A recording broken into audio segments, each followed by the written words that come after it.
Hey guys, it's Madison, and today I'm talking about a YouTube video that I watched recently.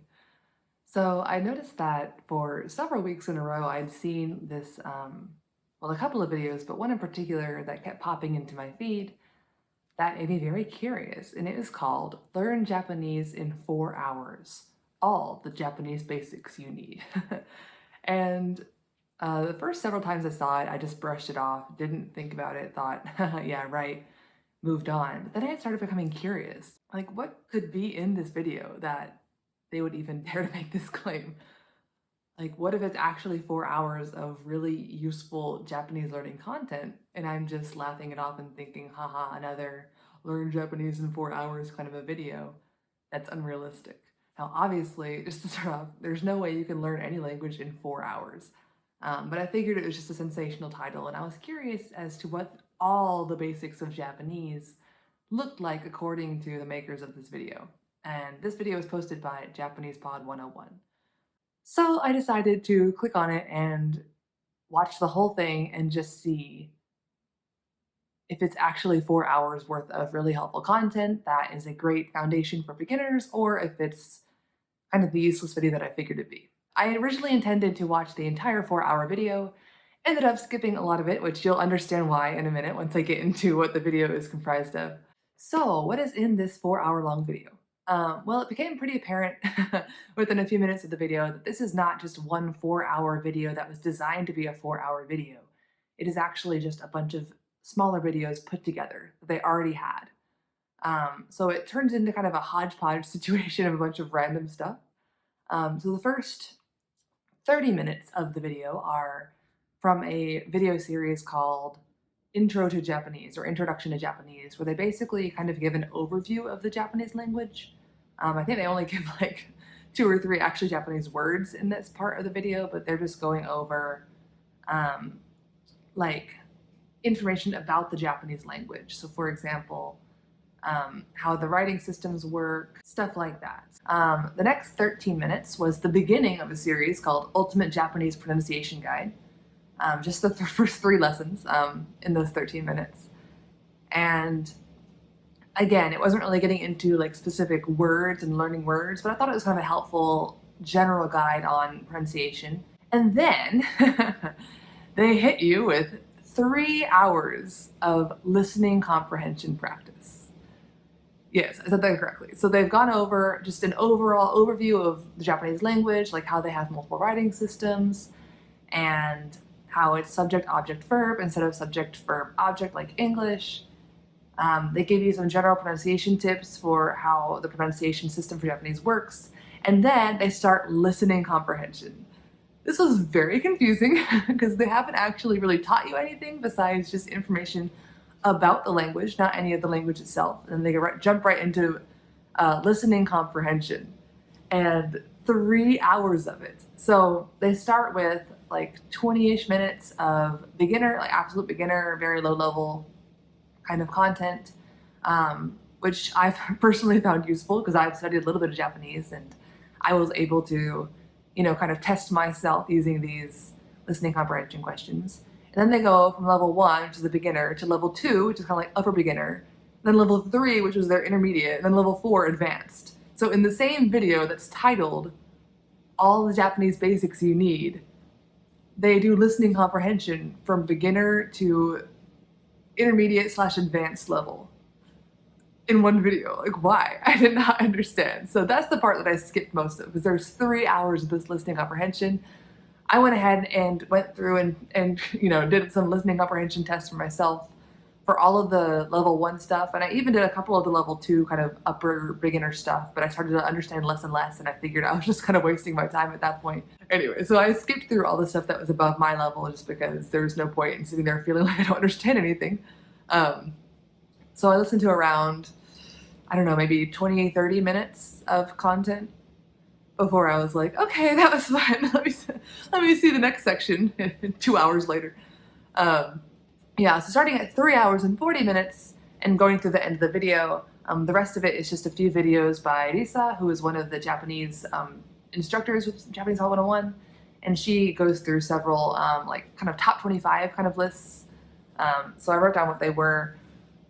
One of the first one was top 25 adjectives, where she just kind of goes through the 25 adjectives and kind of like makes sentences. Then top 10 phrases you want to hear. So stuff like I miss you and like you're very kind, just kind of random phrases. Top 25 nouns, 20 travel phrases you should know, 25 most common phrases, and 25 most common verbs. And the end of this last like, I guess 20-minute section was a very different vibe. So like the first, like the introduction about the language part was very professional to like one English native speaker, one Japanese native speaker, like introducing information very formally. And then the pronunciation and the listening comprehension, like the introduction to those videos were also very like teacher-y, formal kind of videos. And the listening comprehension, obviously, was just like questions. Hi everyone, I'm Michelle Yamamoto. Welcome back to the Ultimate Japanese Pronunciation Guide. But then this last section of just Risa going through these like top 10, top 25, whatever phrases or nouns or whatever, it was a very different vibe. It was like just Risa in like the corner of a room, like being very goofy. すごい Cool! すごいのは何があるいっぱいある Cool! Yeah!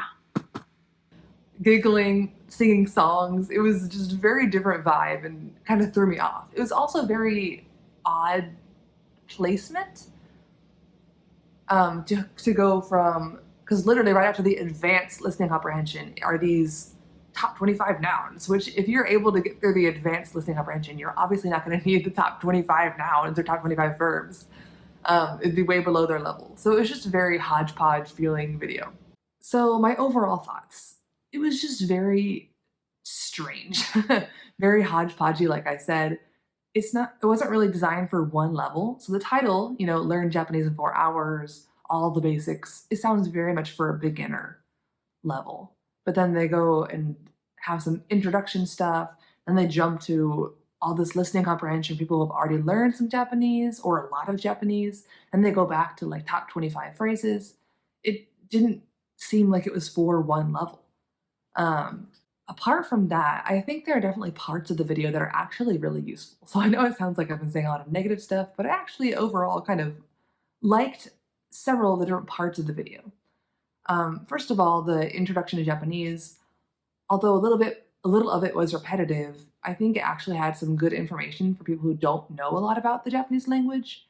It might be a little overwhelming because it's kind of information overload a little bit, but if you're interested in starting Japanese, it might be good to go through like the first half an hour of this video just to kind of get an overview of what the Japanese language is like, how the sentence structure generally is, and a quick pronunciation guide. And then the ending, the top, 25 adjectives, top 20 phrases or whatever, that was actually, I think, my favorite part of the video just because the vibe was a lot more fun and inviting. So, it's just like one person like kind of goofily explaining expressions and singing songs about them and just being kind of crazy and random. And I think that's just personally, that made me actually interested to go and see what shorter form videos they have available on the Japanese Hot 101 YouTube page, just because I was like, oh, actually, like it might be fun to occasionally watch one of these little shorter, goofier videos.